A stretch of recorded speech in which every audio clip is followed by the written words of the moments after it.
नमस्कार मित्रांनो, मी राहुल कदम आपल्या सर्वांचं माहिती असायलाच हवी या यूट्यूब चॅनलवरती स्वागत करीत आहे। आज आपण ह्या व्हिडिओमध्ये बघणार आहोत की महाराष्ट्रामध्ये जी सध्या मुख्यमंत्री माझी लाडकी बहीण योजनेचे अर्ज सुरू आहे, काहींना ऑनलाईन अर्ज भरण्यामध्ये प्रॉब्लेम येत आहेत, ॲप कधी कधी चालत नाही आहे। तर या त्रासातून तुमची मुक्तता करण्यासाठी किंवा तुमची सोय करण्यासाठी आता महाराष्ट्र शासनाने ऑफलाईन म्हणजे लेखी अर्ज सुद्धा स्वीकारणं सुरू केलेलं आहे। हा लेखी अर्ज नवीन पद्धतीने आल्यामुळे आता आपण परत एकदा बघणार आहोत की लेखी अर्ज म्हणजेच ऑफलाईन अर्ज आपण कशा पद्धतीने करू शकतो आणि हा लेखी अर्ज आपण कोणाकडे सबमिट करायचा आहे, म्हणजे आपल्याला मुख्यमंत्री माझी लाडकी बहीण योजनेचा लाभ मिळण्याचा मार्ग हा मोकळा होणार आहे। तर हा व्हिडिओ सर्वांनी शेवटपर्यंत पहा आणि मुख्यमंत्री माझी लाडकी बहीण योजनेचा लेखी अर्ज कशा पद्धतीने भरायचा हे शिकून घ्या। तर चला सुरू करूया आजचा हा व्हिडिओ।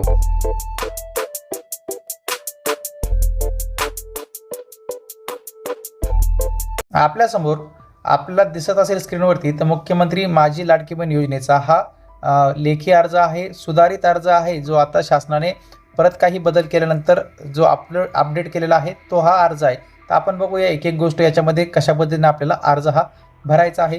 तर सर्वप्रथम महिलेचं नाव आपल्याला दिसेल, जो पहिला रकाना आहे त्यामध्ये, आणि त्यानंतर महिलेचे लग्नापूर्वीचं नाव आपल्याला येथे टाकायचं आहे आणि महिलेचे लग्नानंतरचे नाव, जर महिला विवाहित असेल तर इथे तिचं संपूर्ण नाव लग्नानंतरचं लिहायचं आहे, तिचं नवऱ्याचं नाव आणि आडनाव अशा पद्धतीने इथे जो काही तिसरा रकाना आहे त्यामध्ये भरायचं आहे। आणि जर मुलगी अविवाहित असेल तर तिने महिलेचे नाव, जन्माचा जो फॉर्मॅट आहे लिहिण्याचा, तर तारीख अगोदर लिहायची, महिना आणि वर्ष अशा पद्धतीने आपल्याला इथे लिहायचं आहे।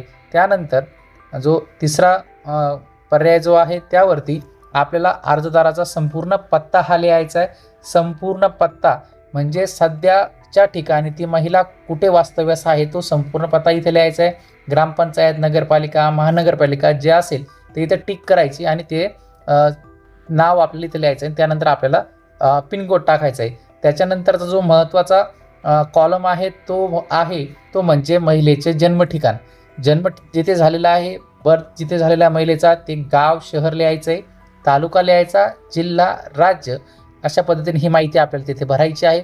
त्यानंतर महिलेचा जो काही आहे चालू स्थितीतील वर्किंग मोबाईल नंबर आपल्याला येथे नोंद करायचा आहे। मोबाईल नंबर इथे पूर्ण 10 अंकी मोबाईल नंबर काळजीपूर्वक लिहायचा आहे। त्यानंतर आधार कार्डचा जो काही नंबर आहे तो आपल्याला इथे टाकायचा आहे। हे दोन्ही मोबाईल नंबर आणि आधार कार्डचा नंबर टाकल्यानंतर जर जी अर्ज करणारी महिला ही परराज्यातील असेल, परराज्यातून लग्न करून इथे आलेली असेल किंवा तिचा जन्म परराज्यात झाला असेल तर त्या महिलेने आपल्या पतीच्या जन्माच्या ठिकाणी कागदपत्रे सादर करायचे। गाव, शहर, तालुका, राज्य हे पतीच्या जन्म ठिकाणचं लिहायचं आहे।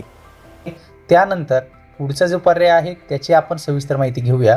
जो पुढचा जो पर्याय आहे तो म्हणजे 8, शासनाच्या इतर विभागामार्फत राबविण्यात येणाऱ्या आर्थिक योजनेचा लाभ घेत आहात का? होय, नाही असल्यास दरमहा किती? तर ज्या महिलांना शासनाकडनं मासिक संजय गांधी निराधार योजना असेल, श्रावणबाळ योजना असेल किंवा ज्या मासिक देय योजना आहे त्याचा जर लाभ घेत असाल महिला, तर तिथं मेन्शन करायची की आपल्याला शासनाकडून किती रक्कम येते।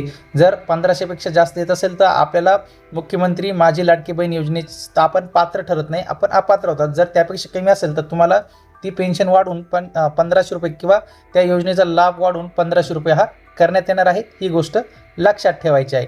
त्यानंतर जो 9वा पर्याय आहे त्यामध्ये दिलेली आहे वैवाहिक स्थिती।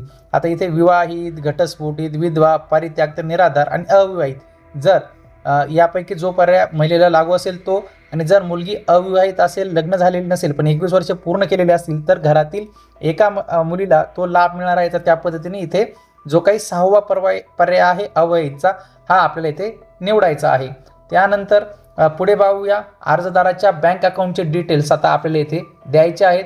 यामध्ये बँक खात्याचा तपशील इथे लिहायचा आहे। त्यानंतर बँकेचे पूर्ण नाव हे पत्त्यासह टाकायची, ती बँक कुठली आहे, तिचे ब्रांचचं नाव काय आहे, ही सर्व डिटेल्स आपल्याला ह्या पहिल्या पर्यायात भरायचे। त्यानंतर जे काही बँक खातेधारकाचं इथं नाव लिहायचं, हे नाव आपलं बँक अकाउंटच्या पासबुकवरती जे नाव आहे त्याच पद्धतीने इथे लिहायचं आहे आणि आधार कार्डवरती ह्या दोन्ही ठिकाणी आपले नावं सारखी असणं आवश्यक आहे. नावात जर बदल असेल तर आपल्याला DBT मार्फत जे काही पैसे आपल्या खात्यावरती थेट प्रमाणात वर्ग केले जातात ते मिळणार नाही, याची नोंद घ्यायची आहे. त्यानंतर खाते क्रमांक, आपला बँक अकाउंट नंबर येथे टाकायचा आहे आणि बँकेचा IFSC कोड हे डिटेल्स इथे भरायचे. हे सर्व जे काही बँक खात्याचे तपशील आहे ते आपल्याला आपल्या पासबुकवरनं मिळून जातील. ते पाहून काळजीपूर्वक ही माहिती आपल्याला भरायची. मग ती ऑनलाईन असेल ऑफलाईन असेल ती आपल्याला अशी योग्य पद्धतीने भरायची आहे. त्यानंतर आपला आधार क्रमांक बँक खात्याला जोडलेला आहे का की नाही हे इथं होय पर्यायावरती क्लिक करायचं. जर नसेल तर आपल्या बँक खात्याला आपला मोबाईल नंबर हा जोडून घ्यायचा आहे, म्हणजे आपल्याला जी काही पैशांची क्रेडिट झाल्याची माहिती आपल्याला लवकरात लवकर ही मिळू शकेल. आता जो काही हा अर्ज आहे, आता आपल्याला लेखी अर्ज देतोय त्यामुळे आपल्याला तो कोणाकडे जाऊन तरी जमा करावा लागणार आहे. मग ती अर्ज भरून घेणारी व्यक्ती कोण आहे, तर एखादी सामान्य महिला, अंगणवाडी सेविका आहे, मदतनीस आहे, पर्यवेक्षिका आहे, ग्रामसेवक, वार्ड अधिकारी किंवा सेतू कार्यालय आहेत. तर यापैकी जे असेल तिथून त्यांचा इथं क्लिक करायचे आहे, त्याच्यावरती टिक करायची आहे आणि त्यानंतर तो अर्ज त्यांच्याकडे जमा करून त्या अर्जावरती शिक्का मारून आपल्याला पोहोच घ्यायची. आता महत्त्वाचं ह्या व्हिडिओमधलं, तर आपल्याला कागदपत्र कोणकोणती जोडावी लागणार आहे अपलोड करण्यासाठी, त्यांच्याकडे जमा करायची आहेत. तर ते आहे आधार कार्ड, त्यानंतर आदिवासी प्रमाणपत्र म्हणजेच डोमेसाईल किंवा जन्म प्रमाणपत्र किंवा शाळा सोडल्याचा दाखला, हे 3 प्रमाणपत्र आवश्यक आहे. जर हे 3 प्रमाणपत्र जर महिलेकडे उपलब्ध नसतील तर आपण खाली दिलेले इतर पर्याय वापरू शकतो. ते म्हणजे 15 वर्षापूर्वीचे रेशन कार्ड, मतदार ओळखपत्र, जन्म प्रमाणपत्र आणि शाळा सोडल्याचा दाखला यापैकी जे आपल्याकडे उपलब्ध असेल तो पुरावा आपण इथे जोडू शकतो. त्यानंतर उत्पन्न प्रमाणपत्र म्हणजेच इन्कम सर्टिफिकेट, जर पिवळे आणि केशरी रेशन कार्ड जर असेल तर त्यांना त्याची फक्त रेशन कार्डची आपल्याला झेरॉक्स द्यायची आहे. जर नसेल पिवळं किंवा केशरी रेशन कार्ड तर आपल्याला आपलं जे इन्कम सर्टिफिकेट आहे ते काढणं गरजेचं आहे.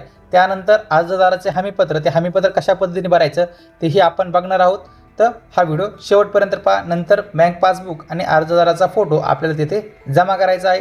आणि सर्वात महत्त्वाचं, जर महिला परराज्यातली असेल किंवा तिचा दुसऱ्या राज्यात जर जन्म झालेला असेल तर तिलाही 15 वर्षापूर्वीचं रेशन कार्ड, मतदार ओळखपत्र, जन्म प्रमाणपत्र आणि शाळा सोडल्याचा दाखला हा जमा करावा लागणार आहे, याची नोंद घ्यावी. आणि जी महत्त्वाची टीप आहे, अर्जदाराने सदर अर्ज परिपूर्ण भरण्यात आल्यानंतर संबंधित अंगणवाडी केंद्रामध्ये हा अर्ज आपल्याला जाऊन जमा करायचा आहे, याचीही नोंद घ्यावी. आता आपण पुढे बघूया की जे काही हमीपत्र आहे ते अर्जदाराने कशा पद्धतीने भरायचं आहे. तर इथे प्रत्येक जो चौकोन दिलेला आहे त्या चौकोनामध्ये आपल्याला ही फुली मारायची, ओकेची फुली, बरोबरची फुली ही मारायची. हे लक्षात घ्या, आपल्याला अशी पद्धतीने फुली ही या अर्जावरती मारायची आणि शेवटी खाली सही करायची. तर इथे काय काय माहिती विचारली तेही बघूया. माझ्या कुटुंबाचे एकत्रित वार्षिक उत्पन्न 2.5 लाखापेक्षा कमी अधिक नाही असं इथे आपण डिक्लेअर करतो. इथं खून करतोय म्हणजे ही तुम्ही सरकारला सांगता की ही माझ्याप्रमाणे ही माहिती बरोबर आहे. हे फक्त कोणाला पिवळं आणि केशरी रेशन कार्ड असेल तर त्यांचं डायरेक्टली सरकार ग्राह्य धरणार आहे की ते 2.5 लाखाच्या आत उत्पन्न आहे. आणि जर पिवळं आणि केशरी रेशन कार्ड नसेल तर त्यांना उत्पन्नाचा दाखला हा कंपल्सरी केलेला आहे. त्यानंतर पुढे बघूया, जो दुसरा पर्याय आहे, माझ्याकडे उत्पन्न प्रमाणपत्र नसल्यास मला पिवळे किंवा केशरी रेशन कार्ड आधार उत्पन्न प्रमाणातून सूट देण्यात यावी असं इथे आपण डिक्लेअर करतो. त्यासोबत इथे सांगितलं जात आहे की माझ्या कुटुंबातील सदस्य हा आयकरदाता नाही आहे. त्यानंतर मी स्वतः किंवा माझ्या कुटुंबातील सदस्य नियमित कायम कर्मचारी म्हणून सरकारी विभाग, उपक्रम, मंडळ, भारत सरकार किंवा राज्य सरकारच्या स्थानिक स्वराज्य संस्थेत कार्यरत नाही, म्हणजे कुठलाही सरकारी कर्मचारी नाही असं इथे विचारलं जाईल. त्यासोबत आपण कॉन्ट्रॅक्ट मेंबर म्हणजे कॅज्युअल वर्कर नाही आहे सरकारकडे आणि आपलं असलं तरी 2.5 लाखापेक्षा उत्पन्न जास्त नाही तर आपण इथे टिक करायची आहे. त्यानंतर मी शासनाच्या इतर विभागामार्फत राबविण्यात येणाऱ्या दरमहा 1500 किंवा त्यापेक्षा अधिक रकमेचा योजनेचा लाभ घेतलेला नाही, इथे आपल्याला हे डिक्लेअर करायचं आहे. त्यासोबतच आता हा पर्याय हास्यास्पद आहे कारण की आमदार खासदाराच्या घरातलं कोणी फॉर्म भरणार नाही तरी पण आपण नाही आहे म्हणून इथं टिक करायची आहे. त्यानंतर माझ्या कुटुंबातील सदस्य भारत सरकार किंवा राज्य सरकारच्या कोणत्याही बोर्डाचे मेंबर नाही म्हणून इथं टिक करायची. त्यानंतर माझ्याकडे किंवा माझ्या कुटुंबातील सदस्यांच्या नावावरती 4 चाकी वाहन नाही याची नोंदणीकृत नाही असं टिक करायची. फक्त शेतीचा ट्रॅक्टर यातनं वगळण्यात आलेला आहे. आणि शेवटचा मुद्दा म्हणजे माझ्या कुटुंबात एकपेक्षा जास्त अविवाहित महिलेने या योजनेचा लाभ घेतलेला नाही म्हणून इथे डिक्लेअर करायचं. विवाहित असतील तर त्या कुटुंबातील कितीही महिला या लाभ घेऊ शकणार आहे याची इथे नोंद घ्यायची. त्यानंतर आता सही करण्या अगोदर हा महत्त्वाचा जो काही पॅराग्राफ आहे तो वाचणं सर्वांकरता महत्त्वाचं असणार आहे. त्यामध्ये काय लिहिलं आहे ते एकदा समजून घेऊया.